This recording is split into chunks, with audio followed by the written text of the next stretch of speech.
I had such a dismal senior year, didn't get drafted, no free agent contract, sitting on my butt now thinking, what am I going to do? Instead, I signed with the CFL, and I played up in Calgary, and it was horrible. It really was horrible. It was bad. I had no money to begin with, but then to go up there, and I was making $300 a week Canadian in a 2-bedroom apartment, living with 4 other guys. And so I lived like that for about 2-3 months, and I got cut from the football team. And after that, I went back home to Miami, and at that point, I knew, like, I'm done. So when I went back home, the night I got home, now my girlfriend at that time, who ultimately became my wife, she was struggling too, trying to make ends meet. As a matter of fact, the ends could not have been further apart for the both of us. So I had said, you know, I don't want to play football anymore, and I think I want to try wrestling. Because I grew up in the business. I grew up in wrestling. And I loved wrestling, you know, growing up, and I always thought, like, I never ever want to live with regret. I thought, if this is something I want to do, and I said, I would like to try this. Because I couldn't think, like, 5 years from now, I couldn't fathom not trying it and thinking to myself, man, I wish I had. I wish I would have. So I got to be honest with you. I was telling her, I said, you know, so I'm going to try. I called up my buddy who let me paint in the summer. Kay, do you have a job? Sorry, I don't have a job. Thinking, man, what am I going to do? She said, and it was probably about 9 o'clock at night. She said, you need to go now. If this is what you're going to do, then you go and you pursue your dream, and you give 100% effort, like I know you will. Man, I got goosebumps talking about that, because I mean, that was real. And I called my mom. I said, you know, Mom, I need you to come get me. I need Dad to come get me. So the funny thing is that, so she's like, hold on, and puts my dad on the phone. Hello, hey, Dad, you know, you got to come get me. For what? Well, you know, I'm down here. I need to come up. And so he drove down about 3 in the morning. We drove back to Tampa. I'll never forget this. I had literally $7 in my pocket. And that was the beginning, so to speak. I started to train about a month later with my dad. And I understand now, as a man, and now me as a dad, I understand what he was trying to tell me without telling me, which was, you know, look around. I've got a 2-bedroom apartment, $500 a week or a month I have to pay for this. I don't want this.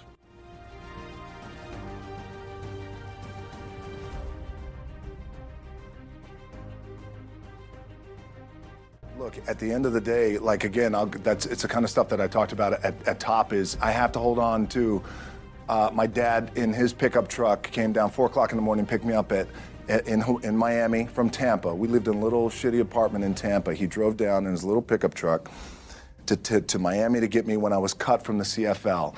I was driving up I-75. I don't know if you guys are from Florida. Any of you guys, if you know, I-75 is, like, especially down in Florida, Alligator Alley. I'll never forget it. It's 4 o'clock in the morning.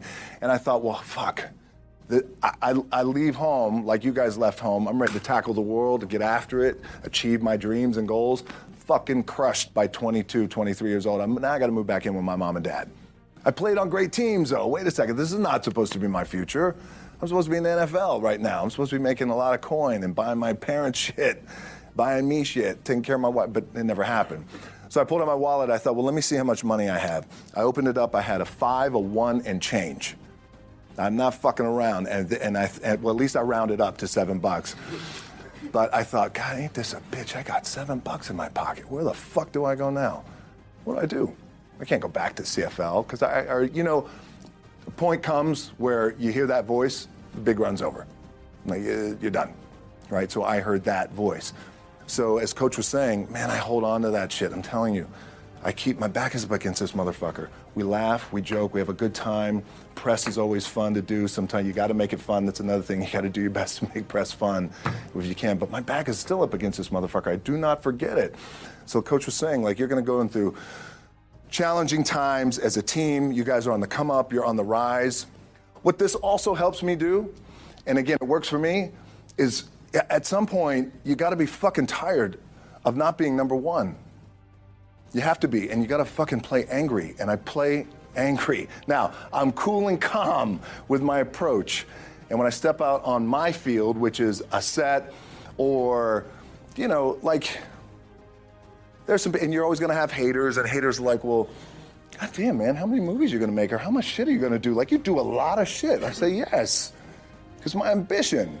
Of course, why not? I could do it. Yeah, I love what I do. And not only that, but in what world do we not work every day? Doesn't mean, it's just like you guys in the off season. You got to work every fucking day. It doesn't end.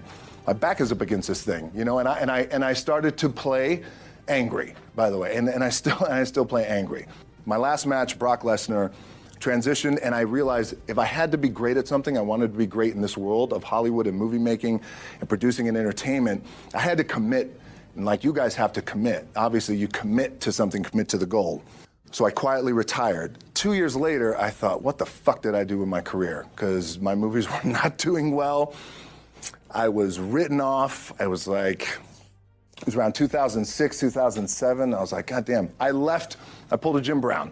I left when I was on top, like #1 in the wrestling business, and I left. It was a ballsy, gutsy, some call it stupid move, but I had to commit and I had to follow what was in my gut.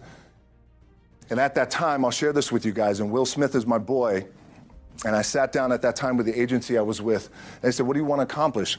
I said, I want to accomplish the world. I want the world, and I want Will Smith's career, and I said, and I mean this respectfully because I know he's here at this agency with us, I want to do it bigger and better. And they looked at me like I had 3 fucking heads, and they were like, okay. But I still stayed focused, and I still had still put in the hard work with my 2 hands, and that's it. And that's what it comes down to with you guys too. You know, look, I appreciate you guys giving me the time. I enjoy this back and forth, rapping a little bit. But the one thing I do want to leave you with is, as you guys know, there's nothing you can't accomplish. You're gonna go on, you're gonna become world champions. The key for me, what I think one of the keys is, remember where you came from, keep that shit in the front of your mind, and when shit goes bad and it goes sideways, a lot of shit does, you're getting booed out of the fucking building, or you're coming through this injury, or people are writing you off, oh, you guys ain't gonna fucking make it, you know, any of that shit. You gotta keep it in here. And it really has to, it should drive you. It should. It works for me. It should drive you. You got all the talent in the world. It's all here. It's all here. Everybody's the next best thing. Everybody's the thing. Everybody's the best. It's all here. But for me, and the one thing I want to share with you guys is, there's no other team in the world that has this level of hype and cachet and love and sizzle and fucking magic. And I'm not saying it because it's magic, Johnson, but I mean that, like, this team is fucking special. This place is special. Like, that's fucking special. Remember what was accomplished here in the past, which again, I know you guys do because it's always here. It's always being pumped in your brain. But goddamn, I want to do it better. I'd want to do it better. I don't know how that is, because they even said to me, well, how do you do it better than him? This was in 2006. I said, I don't know. But I do believe there's a better way to do it and a different way to do it. Maybe it's through social media, connectivity, global, I don't know. Let me understand the market, all that, right? And then one day you guys are going to be there too. So, guys, thank you. Thank you, boys, so much. Appreciate it.